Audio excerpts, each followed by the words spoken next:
Let me talk to you. Ladies and gentlemen, this right here is the day you've been waiting for.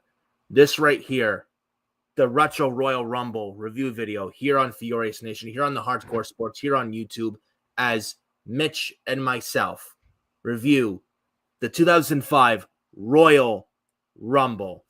This, again, is the moment you've all been waiting for. I am Nick Fiore of Furious Nation. We got Mitch in the house right here. Mitch, how you feeling today, bro? I'm doing good, man. After a historic SmackDown on both of our channels and the Hardcore Sports Network, your YouTube short blowing up right now. Yeah. It's going great, man. It's going really great. We're gonna be live for 700 Saturday views. night's. Yep, we're gonna be live for Saturday night's main event as well. So it's gonna be me, Nick, Denise, and Mac the Giants fan. So we'll all four be live for Saturday night's main event at 8 o'clock, and so on and so forth. That's going to be a good night as well. Come 8 o'clock, live from San Antonio, Texas, where Saturday night's main event's going to be at tonight. So that's going to be a good one. Just like this one's going to be a good one right here. We're going to talk about the 2005 Royal Rumble, which took place on Sunday, January 30th, 2005. We're going back in time to 20 years ago. The 2005 Royal Rumble event was in Fresno, California at the Save Mart Center at Fresno State. Attendance of 12,000. Buy rate of 575,000, and also had the poster that was portraying, or they had wrestlers like the movie West Side Story. He had wrestlers dressed as characters from them. Was kind of cool. I love you, Solo, says Boston fan for life. What's up, bro? That's our guy Xavier, who's in the network as well. So make sure you hang out with us, Xavier, in the chat and promote the Hardcore Sports Network link throughout the whole show tonight, brother. You got that. You got this. So, and you also, ready? before we begin, oh yeah, I am more than ready, more than pumped. But right before we get started talking about the 2005 Royal Rumble, definitely hit the like on the video and definitely share out the stream with Hardcore Sports and Furious Nation, and absolutely go subscribe to Furious Nation as well. 186 subscribers. I really want to hit 200. That is the goal. So if you haven't done so already, please go subscribe to Furious Nation. It would be greatly appreciated. So go and do that. Follow me on Twitter or X, FioreNick579, Instagram, Nicholas Fiore 2014, TikTok at Furious Nation. Now that TikTok's not banned, so I know it was banned temporarily, but you can follow me also on TikTok at Furious Nation, Facebook Nicholas Fiore 31, and we're gonna talk some 2005 Royal Rumble stuff. What is up, Wesley? Yeah, what is up, Wesley? And man, and definitely crazy how the SmackDown shorts from SmackDown last night, 700 views, man, over 700 views. It's crazy. I just probably the second most viewed video, and it was only shorts out of my entire channel as a whole. The time I've had this YouTube channel, it's amazing to see, honestly. But we're talking about the Royal Rumble here, 2005 Royal Rumble. We had 5 matches. Well, one for Sunday Night Heat. This was from Raw, obviously, because Sunday Night Heat was affiliated with the Monday Night Raw side, because we had the first brand split or brand extension at this time, Raw and SmackDown. SmackDown was taped at this time in early 2005 on UPN on Thursday nights before they moved to Friday nights in the fall of 2005. Raw on Monday nights live, obviously. You had the brand split, Eric Bischoff as Raw general manager, Theodore Long as the SmackDown general manager around this time. But the Sunday Night Heat match, Maven defeated Rhino, both from the Raw side. I mean, we won't talk much about that because it was just a dark match before the Rumble to get you hyped up and excited. But we had 5 matches on the card here.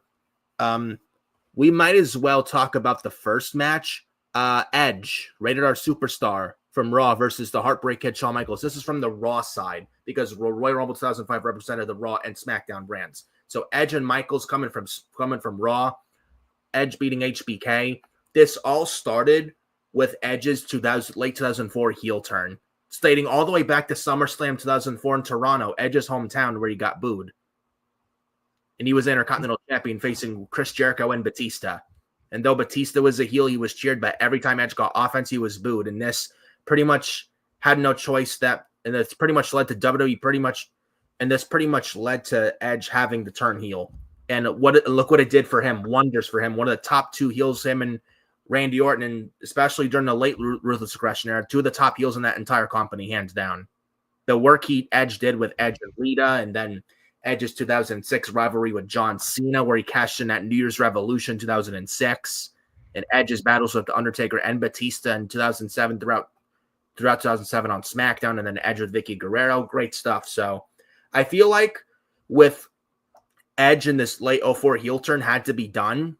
And I think Vince really wanted to push Edge hard as the face of Raw in 2004, but I mean, with Edge getting booed out of the building at SummerSlam in 2004, they had no choice but to turn him heel. And Edge heard the boost, like, okay, now I'm going to give you reason to hate my guts, and that's exactly what they did. And I think before Taboo Tuesday 2004, it was either Chris Benoit, Shawn Michaels, or Edge to fight then World Heavyweight Champion Triple H for the World Heavyweight title. And in storyline, Shawn Michaels got the votes, and Edge was upset by this, and he cost Shawn Michaels the championship against Triple H at Taboo Tuesday.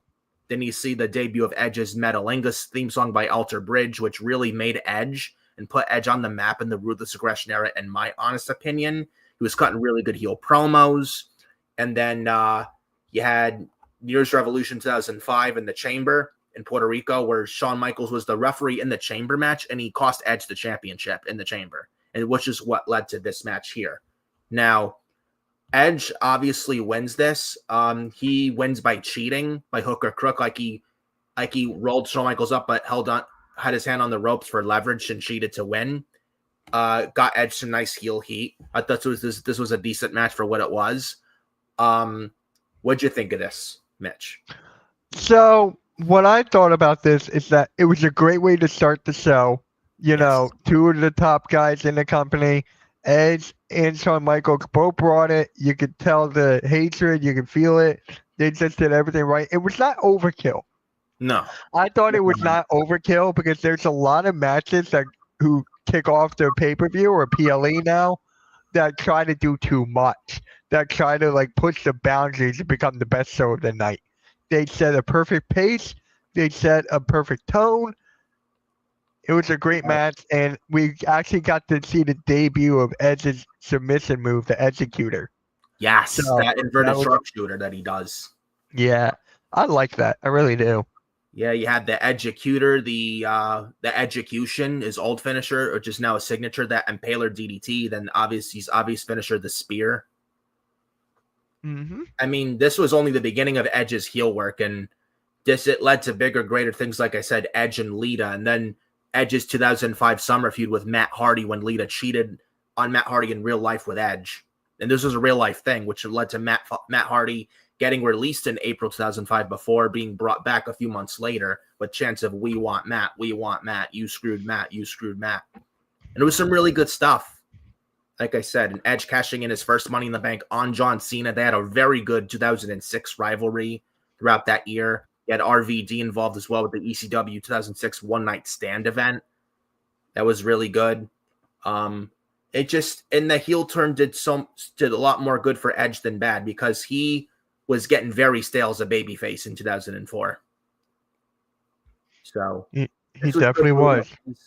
And this is some good stuff and definitely a nice opener to start the 05 Rumble to a good start.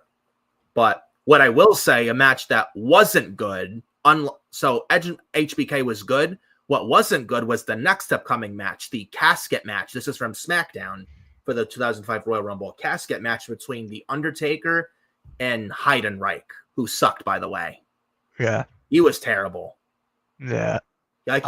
He was creeping out Michael Cole on SmackDown 2004. They tried using Paul Heyman to get this guy over, and it went nowhere. And Duke Do in the chat, Edge a Hall of Fame, absolutely, and goodbye to a Hall of Famer and John Cena and a legend to be. Yep. And then Matt Hardy, one of the best, says Duke Do. Yeah, yeah. Duke, I'm gonna be honest with you, Nick. Duke thinks he's a sports reporter, so he's gonna ask some stupid questions. So I'm just gonna throw that out there. But as for this match, I did not like it whatsoever. It I was a love thumbs down casket for me. matches, but it just didn't fit. It No, didn't it didn't fit. fit at It all. didn't flow. And I'm No, like, they what didn't is have this? good chemistry. The storyline No. wasn't that good. They used Paul Heyman to get Heidenreich over. It went absolutely nowhere. You had him Heidenreich cost Undertaker the WWE Championship in 2004 multiple times, like when Undertaker would fight JBL when he was champion, and it just wasn't a good rivalry. And then Heidenreich has this character, this freak like character, just twisted character. It didn't work, and he was not that good in the ring to begin with. And you had this casket match at the Rumble. You had Gene Snitsky interfere, try and help Heidenreich win, but Kane. I will say, though, one nice, decent thing in the match, I will say probably the only good thing in the match, was when Kane popped out of the casket to help save his brother against Snitsky and Heidenreich. Then Kane and Snitsky, who were feuding on Raw at the time, I think that was when Kane was still with Lita in 2004 when they had Snitsky punt a baby, which wasn't real, by the way. It was a fake one. Yeah, that was not a good storyline either, but get Snitsky feud with Kane, and that was when Kane turning face in late 2004 to feud with Gene Snitsky. Though I gotta say, it wasn't his fault. I had to throw it out there. Gene Snitsky, it wasn't my fault. But yeah, Snitsky, he wasn't that much of a ring general either.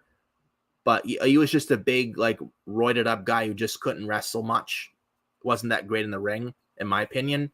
But at the time, Kane and Snitsky feuding, then Kane saving his brother, that was probably the only good thing in the entire casket match at this show. I mean, with this match at this show. And I think you had Kane bandaged up with his arm bandaged up because I think the Raw before this show, Kane chokeslammed Snitsky off the Raw stage and both men went through like the table wire area and got heartbreaking. Yeah. So Undertaker wins this. He puts Heidenreich in the casket, wins. This was like not a good start 2005 year for the Undertaker until he got to Randy Orton at WrestleMania 21. He was fighting guys like Heidenreich and Luther Reigns, which were god-awful matches. So bad. I gotta ask you something. Do we have to acknowledge Luther Reigns? There's a better Reigns than Roman Reigns. I know, that's why I asked. Absolutely. Luther Reigns also sucked too. You couldn't even have a good match with Eddie Guerrero at No Mercy 2004. How do you have a bad match with Latino Heat, one of the greatest of all time, God rest his soul? Yeah. That's like just not humanly possible. You have to be that bad in the ring to have a terrible match with one of the greatest of all time and Eddie Guerrero. Yeah. But, Undertaker wins. I actually heard a story in the past where Undertaker and Kane were going to team up at WrestleMania 21 to fight Heidenreich and Snitsky. Yeah. God forbid. Thank God that didn't happen. And Randy Orton fought The Undertaker instead, which was much better off. And they had a very good 2005 rivalry, very underrated rivalry. Yeah. Both Orton and Undertaker. But moving on, after the dreadful casket match, and I've seen much better casket matches like Undertaker, Mark Henry at WrestleMania 22. That was better than this, but that's my favorite casket match, honestly. From WrestleMania 22? That's my favorite one because it was the first one I ever watched. Really? That was the first one I ever watched, yeah. And Mark Henry. Go ahead. WrestleMania 22 was my first WrestleMania. Wow. So I'm like, yeah, so that one, and I met Mark Henry too. So it's like, yeah, that was my favorite. Yeah. And Mark Henry was clearly a much better wrestler than Heidenreich too, so that's not saying much. But it's the world's strongest man, not Chocolate Thunder. I'm just gonna throw that out there. Sexual chocolate. Chocolate, yeah, sexual chocolate Thunder, same thing. I prefer the world's strongest man in the Hall of Pain. Oh yeah, me too. That was great. That was great Mark Henry work because that's what I do. Yeah. That was right. Let's get to the next one, shall we, Nick? Oh yeah, moving on. Enough of casket match stuff, but JBL defending his WWE championship against both The Big Show and Kurt Angle. this is from SmackDown, just like Undertaker and Heidenreich. And speaking of SmackDown, Michael Cole and Taz were the SmackDown commentators at the time, while Raw commentary had Jim Ross and Jerry the King Lawler. So JBL, Big Show, Kurt Angle, triple threat match, WWE Championship. Big Show around late 2004 his head was shaved bald in a storyline with Kurt Angle, who was a heel in 2004. Big Show had just turned babyface a few months ago. JBL, he took the WWE title off Eddie Guerrero at the 2004 Great American Bash. And JBL had this WWE Championship reign. He held the title for almost a year. He would just survive and survive. People didn't know what to think of it when he first won the title off Eddie, and people thought he'd have a short title reign, but over time he was building up the heat and being a good heel, and he was very good at it. Like one of the top heels in the company, like he could get you to hate his guts so fucking much. He was really good at his job. And I think he had a group with him called The Cabinet with Orlando Jordan and the Basham brothers, both Doug and Danny Basham. Yep. And JBL led that heel faction on SmackDown, like after disbanding Farouk and the APA in the spring of 2004 and getting rid of the Bradshaw character to turn into JBL. But this was during his long title reign as WWE champion. And he was one of the longest reigning champions in SmackDown history. He beats Big Show and Kurt Angle after he pins Kurt Angle off of the clothesline from hell. Big Show pretty much did the damage, and he takes out the Cabinet. And then I think he had Luther Reigns and Mark Jindrak, who were with Kurt Angle at this time, get involved as well. Big Show was too busy taking out Jindrak, Luther Reigns, and the Cabinet on the outside, where Kurt Angle got a clothesline from hell from JBL, and JBL picked up the scraps, and he survived again. And I think this was good. This was a good match, and this was like, I mean, with JBL, I think you got like people going through a barricade. This was some nice stuff, I think. Yep, I agree, and I have a sort of a hot take. I don't know if it's a hot take or not, but you're gonna let me know. JBL is one of the most underrated heels of all time. Yes, I agree. Okay. Absolutely So agree. it was not a hot take. Okay. He was definitely one of the best heels in the Ruthless Aggression era. But Yes. man, I keep rewatching recently as of late ECW One Night Stand 2005 and 2006, where JBL was on. I think it was him and Kurt in 2005. And there were like vulgar chants thrown at Kurt Angle, and Kurt's like, "Your mama taught me how." Yeah. And then Kurt and JBL was like, one block away is Madison Square Garden. You put my name on the marquee billboard, it sells out. Where ECW and the Hammerstein Ballroom can barely fill up a bingo hall. He's like, anyone you could be ECW. And he was trashing the ECW fans. It was great.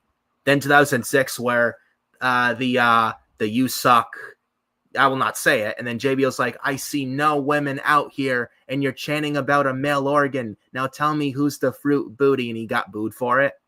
And this was ECW One Night Stand 2006, by the way. But yeah, JBL was one of the very good heels in the Ruthless Aggression era. So yeah, definitely. Yep. I want to bring up like a big bully. He was like that big bully on TV, but it's like you wanted the good guys to just beat his ass so bad. I want to bring this up from Duke Dew.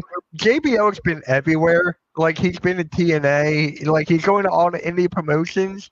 And on Monday Night Raw watch along, Joe brought up a great fact. Shout out to Joe.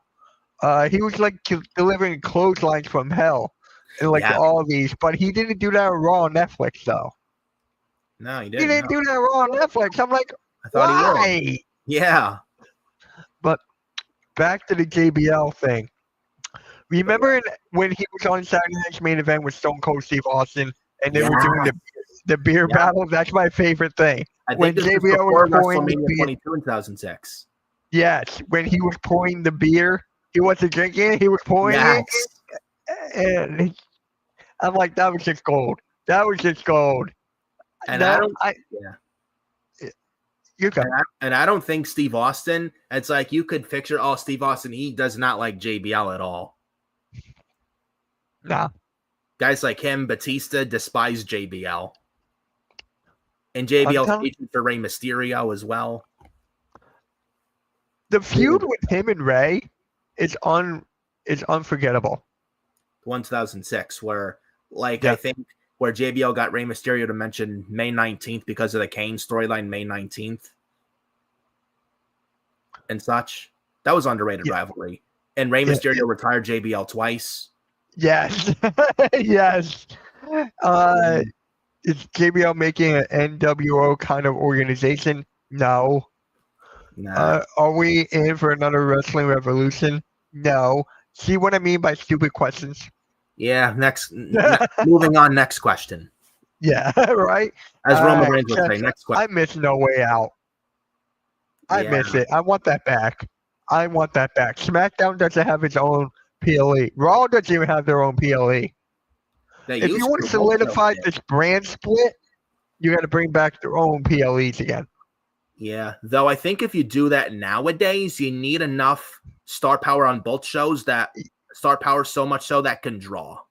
Yes, I agree. Right now, it wouldn't work. Especially with SmackDown right now after what we went through last night. Dude, I don't think they'd even sell out. I don't even think so either. Yeah. I don't think so either. So, yeah, but right now it wouldn't work. But if they add more star power to both shows, I think it would be a different story. What's the next one? After JBL retained his championship, we had Triple H versus Randy Orton for the World Heavyweight Championship, dating all the way back to SummerSlam 2004, when Randy Orton became the youngest World Heavyweight Champion in history. Then the next night on Raw, he was kicked out of Evolution when Triple H gave the thumbs up, turned into a thumbs down. And then they beat the crap out of Randy Orton and busted him open and destroyed him in the ring.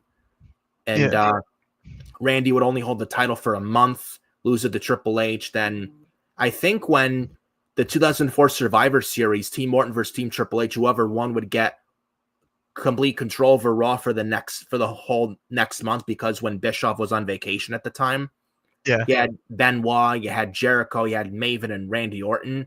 I think when it was Orton's turn to run Raw as the Raw general manager, they had some battle royal where Edge and Chris Benoit both won, but it was a draw when both men were eliminated at the same time, and they both got a shot at Triple H in the world title later that night in a triple threat. And then Edge and Benoit, Edge tapped out where Benoit was kind of down for a 3 count, where Triple H was a champion, and either way, he lost the title. Yeah. Where I think Triple H in the head with the chair that cost Triple H the title. This was November, December of 2004, and around the time where Batista was slowly turning face and he was having arguments with Triple H, and they were still in Evolution. And then I think there was a clause Randy could never challenge for the title as long as Triple H was champion, but Triple H lost the title. Then Vince on the highlight reel with Chris Jericho, when it was his turn to run Raw the next week, I think Vince came out the next week and vacated the World Heavyweight title. And then they were going to crown a new world champion at New Year's Revolution 2005 inside the Elimination Chamber, where Triple H won the title back. Yep. And it led to it was down to Batista, Orton, and Triple H in the 2005 New Year's Revolution Elimination Chamber, when it was down to Triple H and Orton. And around this time, Randy was also teasing Batista's face turn as well. At the time, the thumbs up turned to thumbs down. But you had Randy beat Batista on the Raw after New Year's Revolution 05 to get Triple H in the world title at the Rumble. I don't know how you feel or may feel different as I am. I thought this was a little underwhelming. What? Triple H and Randy. It did what it had to do again. Kind of slow at times. We've just seen that so many times. And then it's just it got old. But they're trying to build Randy Orton up, which it did successfully years later. But it didn't really do it for me. And at this time, Randy was a face, and I feel like his face turn in late 04 was also very underwhelming. Oh, that was bad. That was honestly bad. And Randy was a face in this match. I think he acted heelish in this match as well, which killed Randy Orton's momentum completely as a babyface, where they had to turn him heel.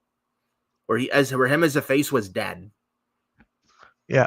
And Triple H retained, which you knew he would. Yeah. Which would set up Triple H at WrestleMania 21. Mm-hmm. And Duke with another dumb comment. I'm not even going to read it. I'm just going to leave it there. I would just ignore that. I'm telling you, he thinks he's like the sports reporter, but he says the dumb comments. I would just ignore that shit. All right. I really would. You ready? Oh, I yeah. think I'm big ready. Go time. for it. The Go moment for it. you've all been waiting for this video, the Retro Royal Rumble 2005 review. The 2005 Royal Rumble. 30 men, 15 men from Raw, 15 men from SmackDown. The winner gets a world title match against the world champion of their choosing at WrestleMania 21. We will talk about the entrance, eliminations, and moments, etc. But I think before, you had Eddie Guerrero and storyline steal Ric Flair's entry number, by the way. Had to throw that out there. Yeah, this was backstage. But Yeah. anyways, yeah. But the 2005 Royal Rumble, Howard Finkel, I think, was the ring announcer for this Rumble match. Yes. One of the greatest ring announcers of all time. God rest his soul. What is up, John? What's up, John Smith? But yeah, the 2005 Royal Rumble doesn't get talked about much a lot. I feel like it's underrated, just like this Rumble match. You had the first entrant from SmackDown, Eddie Guerrero. He's down to the ring with his lowrider. It's sad, though. It was his last ever Royal Rumble of what happened later that year when he sadly passed away. Right. You know? And then Ray won in the next year. Yeah. And you had Jim Ross and Taz commentate. Taz from SmackDown commentary, Jim Ross from Raw commentary. They commentated this Rumble match. You had Eddie Guerrero, the number 1 entrant from SmackDown. Number 2 entrant from Raw, Chris Benoit, the Rabid Wolverine, who won the Rumble in 2004, the year before, when he entered at 1 and last eliminated the Big Show to win and won the World Heavyweight title at WrestleMania 20 in Madison Square Garden. And one of the greatest WrestleMania moments in history. I don't like to talk about Chris Benoit much at all because of what he did to his family, but he was a very good wrestler, one of the greatest in-ring performers of all time, in my honest opinion. And you get Eddie and Benoit, 2 real-life best friends when they were still alive. They were the first 2 entrants to go at it. They were real-life best friends, like brothers, and they were part of the Radicals as well in the late Attitude Era. They start this match, evenly matched between Eddie and Benoit, and then the clock and ticker comes down. 5, 4, 3, 2, 1. Number 3 entrant from SmackDown and 2004 Tough Enough winner, Daniel Puder. If you remember him. I do. He was him and The Miz in the final 2 in 2004 Tough Enough, and The Miz was the runner-up. And I think around this time, Daniel Puder had a lot of heat on him because I think he was doing the submission to Kurt Angle, and Kurt was pissed because Daniel Puder wouldn't stop, and he was very cocky and shit. And he was in the doghouse before he got released. So, John it's Smith. in nighttime yet. I'm inside with blacked out curtains, just waiting for the day to pass. Yeah, you got 4.5 more hours to sound the next main event. Very true. But Daniel Puder comes out as number 3. He's on the mic. He's about, you're about to witness history, or I'm going to be the first Tough Enough winner to win the Royal Rumble, only to get his ass handed to him by Eddie and Benoit with, you could like knife edge chop after knife edge chop. It was actually hilarious watching it. And is to the point where his chest was like hamburger meat. Chops from Benoit, chops from Eddie. Get the 3 amigos Eddie did to Daniel Puder. Then the ticker comes down again. Entry number 4 from SmackDown, Hardcore Holly comes out. And then he joins in the fun with Eddie and Benoit. He got some knife edge chops on Daniel Puder, does Hardcore Holly as well. They had Holly do like that rope hung like low blow that he does, this Hardcore Holly. He did that on Daniel Puder before giving Daniel Puder the Alabama Slam. Yeah. And then he tossed Daniel Puder out, and Puder was eliminated. The first one out, Daniel Puder by Hardcore Holly. Around this time when this goes on, the ticker goes off again. Number 5 entrant from Raw, the Hurricane. Stand back. There's a hurricane coming through. And right after Daniel Puder's the first one out by Hardcore Holly, right after, Hardcore Holly's eliminated by Eddie and Benoit. Mm-hmm. And then Hurricane comes in. But he lasted a minute. He wasn't in there long. He was out by Eddie Guerrero, because I think when with the Irish whip did Benoit a Hurricane, and then Eddie's like lift him up, and that's how Hurricane flew over the top rope and was eliminated by Eddie Guerrero. Lower spine first, high into the floor. Did the Hurricane. Was not a good landing, but he was eliminated by Eddie Guerrero in the third one out. Wasn't in there that long at all. In there for like like that. But Hurricane's eliminated. Entry number 6 comes out from SmackDown by the name of Kenzo Suzuki, a Japanese guy. I wasn't really impressive. It didn't really impress me that much back then. I think he wrestled John Cena on SmackDown 2004, Rey Mysterio, RVD at the time. Yeah. But he comes out. He was a heel on SmackDown at the time as well. Then you get entry. And then John Smith says Triple Hunker. I think he means Triple H, Triple Hunter versus Orton, which one of my favorite feuds. And then he liked the Hurricane. What's up with that? Yeah. What's up with that? What's up with that? My God, I love the Hurricane, man. Can he come back at the Rumble? Maybe. He's not signed to AEW. Isn't he backstage at WWE? Yeah, he's a producer. Yeah. But we got number 7 entrant coming out from Raw, Edge, who competed against Shawn Michaels early in the night and beat HBK. He comes out. He does his thing. Rey Mysterio from SmackDown is entry number 8. He does a bulldog, like a cartwheel bulldog on Edge and a dropkick on Chris Benoit, which was nice. Then he runs into Kendo Suzuki. Kendo's got Rey on like in a power slam position. He's about to toss out Rey, but Rey counters with a Hurricane Rana, and Rey Mysterio eliminates Kenzo Suzuki. So Kenzo Suzuki gets eliminated by Rey Mysterio. We then get number 9 from Raw, Shelton Benjamin.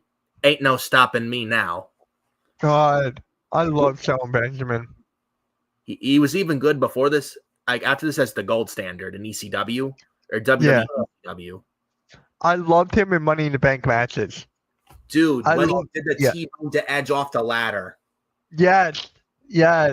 And he ran up the ladder, took out Jericho when Shelton ran up the ladder at WrestleMania. Won Money in the Bank, the first ever. He was originally he was the Kofi Kingston before Kofi Kingston. Hell yeah. Not a lot of people knew. Dude, he's better than Kofi.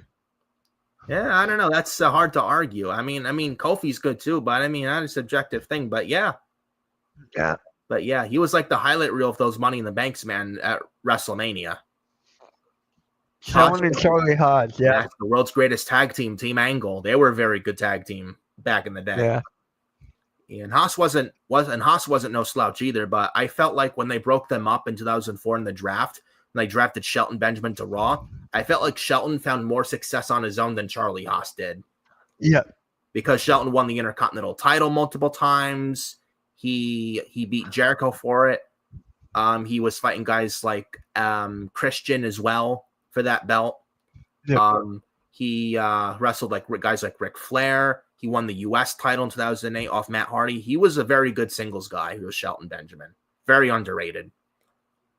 So then we get entry number 10 from SmackDown coming out. Booker T. Sucka. Can you dig it, sucka? He's number 10. He's from SmackDown at this time. Was Booker T. One of their top guys. Recently challenged JBL for the WWE title at the 2004 Survivor Series. So he comes out. Number 11, Chris Jericho from Raw's entry number 11. Y2J with the long lion hair, obviously, and much younger. Like Jericho now, just old and can't move anymore. But back then, he was like, he could move. He was very good back in 5, 20 years ago. Number 12 from SmackDown, the not-so Reigns, Luther Reigns. Sucked. He's number 12. He was part of Kurt Angle's little group with Kurt Angle and Mark Jindrak. Wasn't that good, that group. But he comes out. Then I think you had a point in this match where Luther, Booker, Ray, and Eddie from SmackDown, Edge, Benoit, Jericho, and Shelton from Raw, then the other 4 from SmackDown. You had like SmackDown versus Raw feel where it was like Battle of the Brand Supremacy, which meant something at this time. I think you had Eric Bischoff and Teddy Long come out during this match to be at ringside for their brands as well, which was nice. And you had the Raw guys going against the SmackDown guys. It was really cool. So that was a nice, cool moment in this match when it got after Luther Reigns just entered the match. So then number 13 comes out from Raw, former WWE wrestler Muhammad Hassan. Remember him? That nuclear heat he got in late 04 and 05 before the I don't like to talk about it, him and Undertaker with that, because that I don't want to, like, not Muhammad's fault, but it's like the racist thing was bad. Where Undertaker wrote him off at the 2005 Great American Bash, and Hassan got released, and he was actually supposed to beat Batista at SummerSlam in 2005 for the World Heavyweight title, believe it or not. Right. And Hassan has said this himself, I think, on Chris Van Vliet's podcast as well. I remember watching it. Yeah. But Hassan was a very good heel as well. Nuclear heat. And he had Sean Daivari with him. Like, he was like this cocky prick, like, thought he deserved everything. It's like, you people boo me and disrespect me because I look different. I have more class and wealth than all of you people. And he was like Arab American as well. He had this anti-American gimmick. He was undefeated on Raw. And John Smith comes in and says, Booker T, tell me he just didn't say that. Guy doing Booker T voice. Tell me he didn't just say that. Yeah. But yeah, Muhammad Hassan that enters at number 13. He's in there less than a minute. He gets beat up by all the 8 other guys in the match. He gets a 619 from Rey Mysterio. Then he's out by Booker, Benoit, Jericho, Edge, Luther, and Shelton. And Muhammad Hassan is quickly out of there. And Sean Daivari's all furious that Hassan, his guy, got eliminated like that. And it made sense because Hassan was the hated heel. Like, everyone wanted to see him get his ass beat. So it made sense. So then Orlando Jordan from SmackDown comes out at number 14, JBL's chief of staff, a former United States champion, by the way, Orlando Jordan. I think he was trained by not The Rock, but I think Rocky Johnson, Rocky Johnson, yep. Yeah, Orlando Jordan. He comes out. So he comes out as well. And then he had number 15 from SmackDown, Scotty 2 Hotty. He's making his entrance, but he doesn't even make it in the ring because Hassan beats him up and he was unable to get in the match. So by like default, Scotty 2 Hotty was out because he couldn't compete.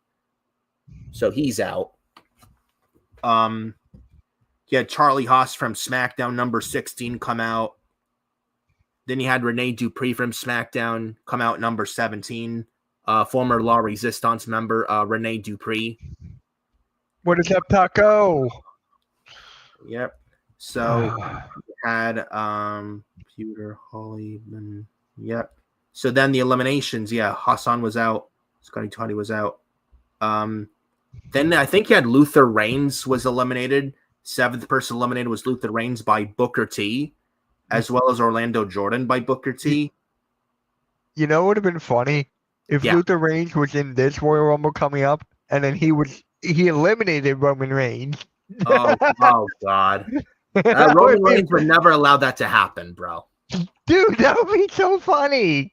It would be, but I don't think that would happen on Roman Reigns' watch, though. I don't think he'd be too pleased. That's the whole point. Yeah. But then Booker T, after he eliminates Luther Reigns and Orlando Jordan, he's then out by Rey Mysterio and Eddie Guerrero as Booker T. So Booker T's then eliminated. We then come out to entry number 18 from Raw, Simon Dean, with the Simon system, and at the scooter at the Simon system milk. And he's taunting outside the ring, doing some stretches, and he takes his sweet time getting in the ring. He's distracting Shelton Benjamin. Shelton gets eliminated by Edge.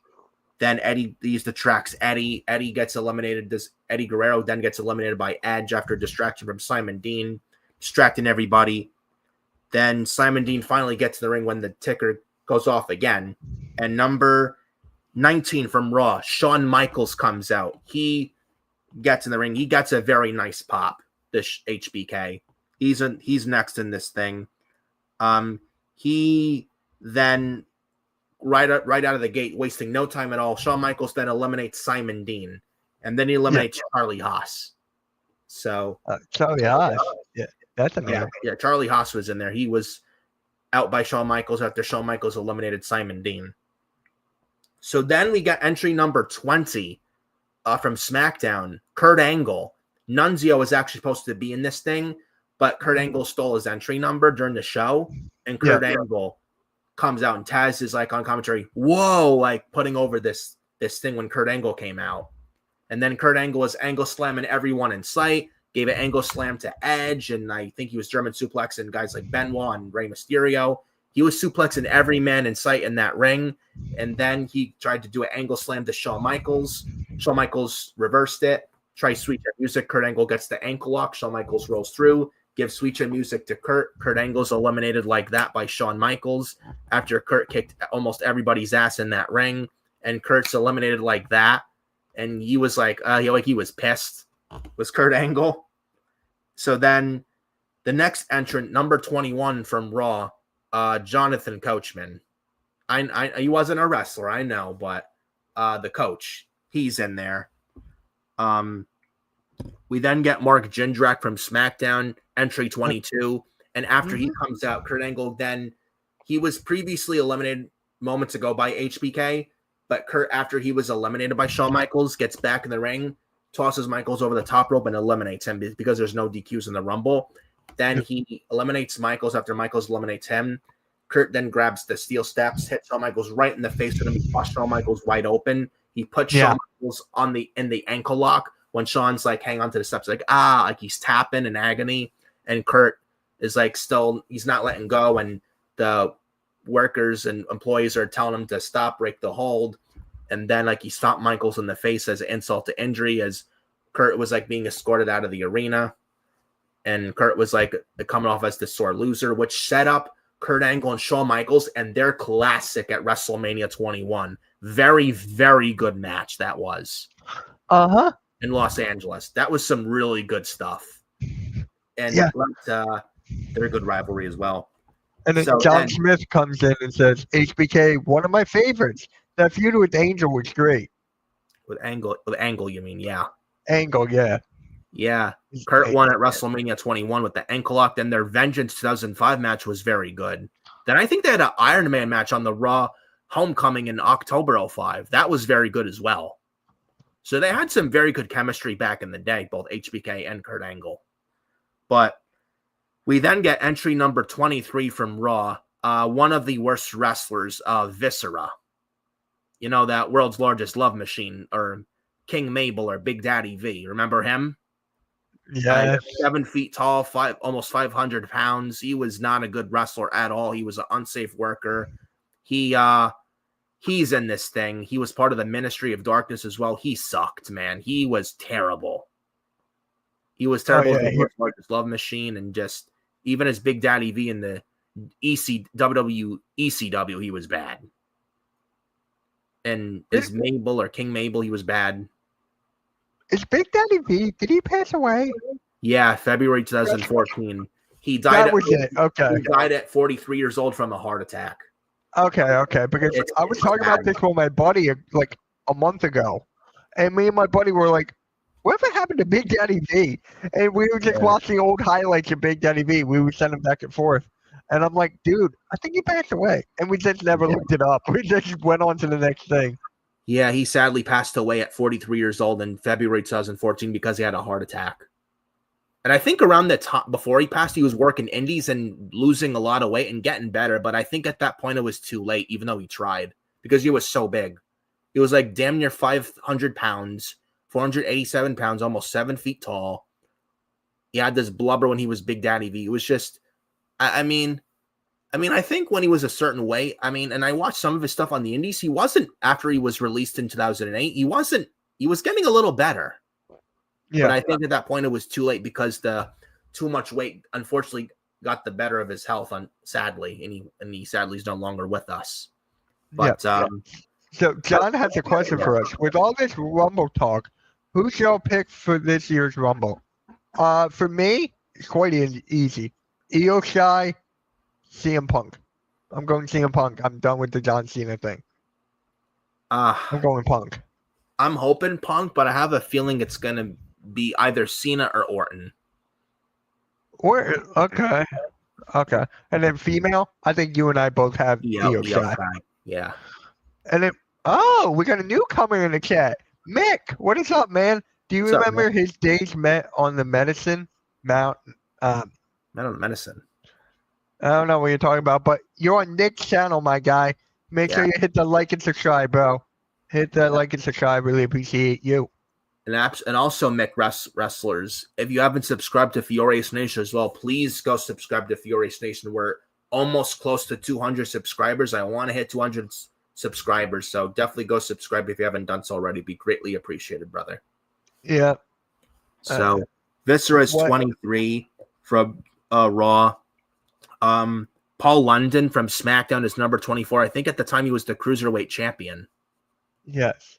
And he won a Cruiserweight match to qualify for this Rumble as well. He was very underrated, was Paul London back in the day. Him and Brian Kendrick, when they were tag team champions in 2006, and they held those tag titles for almost a year, they were a very underrated tag team. Very good. And one of the best tag team champions in history. They were very good. They reminded me of the Rockers. I'm going to say this now. I don't know if I said this multiple times, but A, I met them. I met Paul London and Brian Kendrick. That's one. But two, hold on. I knew I was hearing something. They're my favorite tag team of all time. Yeah. Paul London and Brian Kendrick. Yes. Underrated, athletic. I go on and on. They're my favorite tag team of all time. They were very fast, high flyers, fun to watch. They were Matt on him. Oh, yes. Okay. I do. Yes. And Mick Wrestlers. Do you remember that group with Mabel? Men on a Mission. Yes. From that was it. Yeah. The 90s. That. But anyways, Paul London, Brian Kendrick were so good together. They were very good tag team champions as well. They beat Eminem. They beat the Hardys. They won that ladder match at Armageddon, I think, in 2006. They beat, William Regal and Dave Taylor. They beat the Hardys, and they beat Eminem of Mercury and Nitro with Melina. That's where Joey Mercury, I had a broken nose where Jeff Hardy did that leap. And then the ladder went smack right in Joey Mercury's face. He's bloodied all over his face, and his eyelid is completely closed, and he was rushed to the hospital. It was nasty, man, brutal. But Paul London was a very underrated wrestler, like Kendrick was. I'm not sure what Paul London's doing these days, but I mean, I do miss him. That is, I just tweeted that out. My favorite tag team of all time. It's not the best tag team. That's a whole nother discussion. But my favorite is Paul London and Brian Kendrick. Yeah. One team in NXT today, maybe the best since London and Kendrick, as far as like how they were as a tag team. Fraxium, Nathan Frazier, and Axiom. My friend said the exact same thing a month ago. He said that same exact line. And I'm like, dude, I don't know. I still don't know, but maybe I'll give it time. But so who's the next entrant? I'm excited. John Cena, number 25 from SmackDown, the Dr. Thugonomics John Cena, then United States champion when he had the spinner US title. John Cena comes out. Word life. He is the next to come out.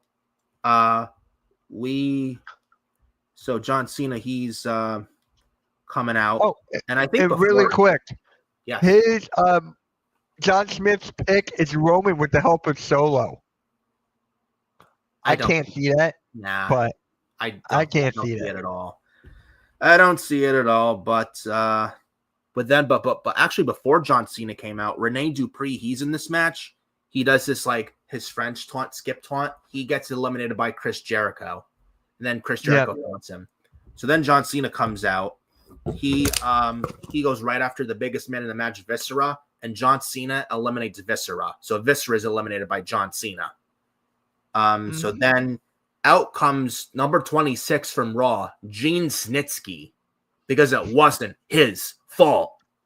It's never his fault. Yeah.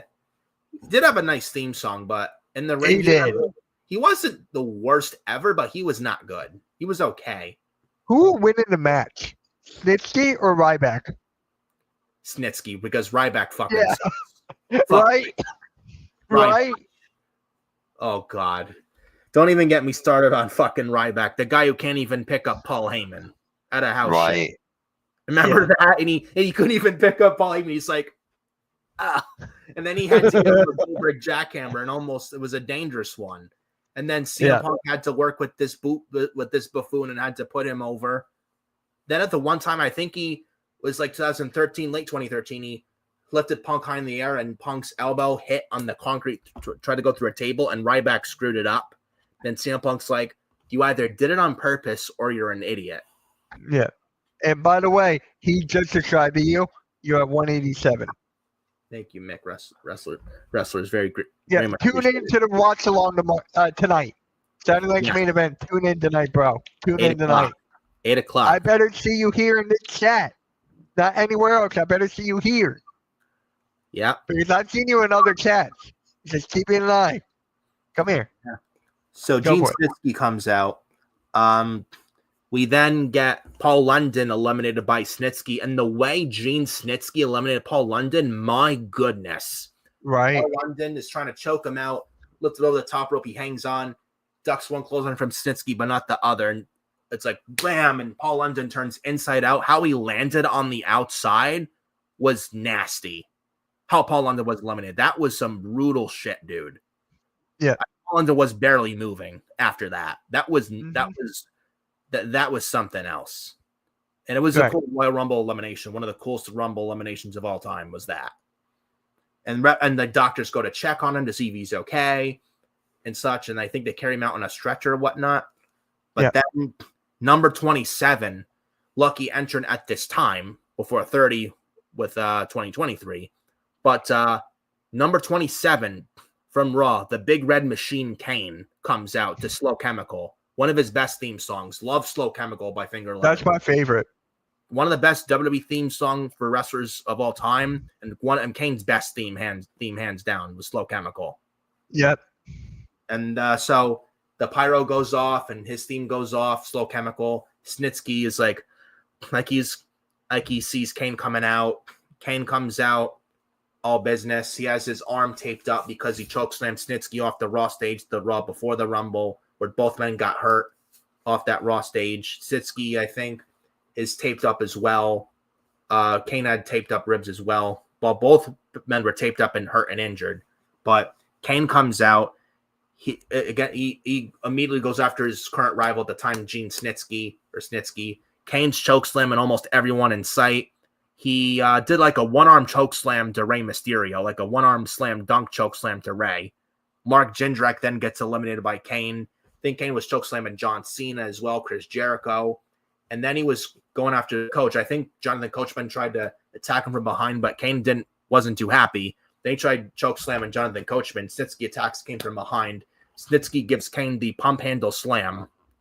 Then the clock kick ticks down for entry 28, and it's from Raw. It's the Animal Batista. Came out to a big pop. And this was the time Batista's slow babyface turn before the very next month where Batista cemented his 05 face turn when he quit Evolution. Remember, that was a great moment where Batista gave the thumbs up, thumbs down. That was awesome. Yeah. Then he clotheslines Triple H and throws Ric Flair up before powerbombing Triple H through the table. That was great. So Batista comes out to a very nice big pop. He eliminates Snitsky, did Batista. So Snitsky's out of here by Batista. Then we get Chris Jericho eliminated by Batista as well. Batista dominates Chris Jericho, throws him over like nothing. So Jericho's out by Batista. We then get Kane and Batista at a stare down. Batista and Kane go at it. Batista, because Kane had the taped up arm.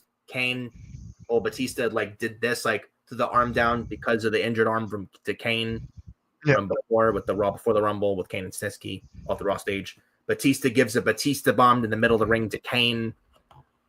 And then we get number 29 from Raw coming out. Captain Charisma, Christian, with his problem solver at the time, Tyson Tomko, was Christian. Captain Charisma, the live wire. He comes out, number 29. But as he's coming out, Rey Mysterio gives Kane the 619. John Cena's got Kane on his shoulders. John Cena gives the AA to Kane over the top rope, and John Cena eliminates Kane. So Kane is out of here by John Cena. So then we then get the rest of these men battling out in the ring. The clock ticks down for entry number 30, and number 30 is from Raw, the Nature Boy, Ric Flair. Woo! He comes out.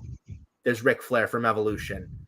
So he's coming out. He's giving knife edge chops to everybody in the ring. Him and Batista are also teaming up as well. We then get Jonathan Coachman, the next one eliminated by Ric Flair. So the coach is out by Ric Flair. You then get Batista and Ric Flair teaming up on Christian. Christian gets a spine buster from Batista. Batista then throws Christian out and eliminates him. And when he throws Christian out, he throws him right over the top rope and onto Tyson Tomko on the outside. So Christian's out by Batista. I think we then get Chris Benoit getting a spine buster also from Batista, as Batista and Flair then eliminate Chris Benoit, who was number 2 in this match. It lasted for almost 50 minutes, a long time in this match.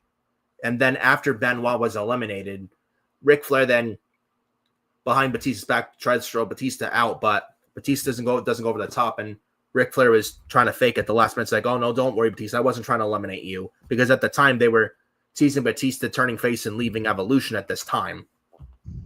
So Batista and Ric Flair have a stare down, but they don't attack each other. Right. And I think we had Edge then spear Ric Flair, and then Ric Flair then gets eliminated by Edge. So Edge eliminates Ric Flair. So we're down to the final 4. Edge, Rey Mysterio, Batista, and John Cena. John Cena, Rey Mysterio at this time representing SmackDown, and Edge Batista at this time representing Monday Night Raw. So during the end of the final 4, this thing, Rey Mysterio is hitting 619s. He tries to go for the 619 to Edge. Edge ducks it. He throws Rey over the top rope. Rey hangs on. Edge runs the ropes, hits the spear onto Rey Mysterio, and Edge eliminates Rey Mysterio, which Edge was booed for, obviously. So we're down to Edge, Cena, and Batista. Cena and Batista are exhausted. Edge is trying to work on both. Edge runs the ropes, but together, Cena and Batista then throw Edge over the top rope, and Edge's feet hit the floor, and Edge is eliminated by John Cena and Batista. So now we're down to 2. John Cena from SmackDown and Batista from Raw. 2 of the company's top stars at this time, who they were building the future around at this time, Cena and Batista around this time. And both were on the rise. They both came from OVW, and they were on. This was the start of their rises here. You had one point where Batista was trying to hit the Batista bomb on John Cena, but Cena was trying to do like a Hurricane Rana over the top to eliminate Batista, but both men get eliminated at the same time. So no one knew what to think of it. And then both Cena and Batista are trying to throw each other out of the ring to say, oh, no, I won, no, I won. Then Vince McMahon came out, took off his jacket, threw it down. And then during the segment, Vince McMahon tore his quads. Why does that make me laugh every time I hear that? Yeah, Vince McMahon legit tore his quads. I know. Both of them. Yeah, both his quads. And he's just sitting there in the ring like, didn't move. What is your favorite match of Mabel? I can't recall a good Mabel match. Okay. To be quite honest with you, I don't think I can. But so after Vince McMahon tears his quads, we then get Howard Finkel as the ring announcer announcing, ladies and gentlemen, the match is going to restart with the final 2 of this match. Since both men were eliminated at the same time, there can only be one winner. We're going to restart the match with the final 2 men of this match, Cena and Batista. So match restarts with just down to Batista and Cena. John Cena's unloading away on Batista, but Batista gives John Cena a spine buster. Then he picks Cena up. Then Cena's thrown over the top rope. He's eliminated. Batista wins the 2005 Royal Rumble and earns himself a world championship match against the world champion of his choosing in the main event at WrestleMania 21, where Batista won the 2005 Royal Rumble. Good stuff. Very, very good stuff here. I watched it last night and I watched it the night before. It was good. Not a lot of people talk about this Rumble a lot. Nobody Not at all. really does, and it's a shame. It's really a shame because that's one of Batista. How many times did Batista win the Rumble?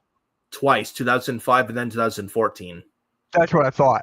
Yeah, he was against who is he? Who was he in the final 2014? two of in 2014?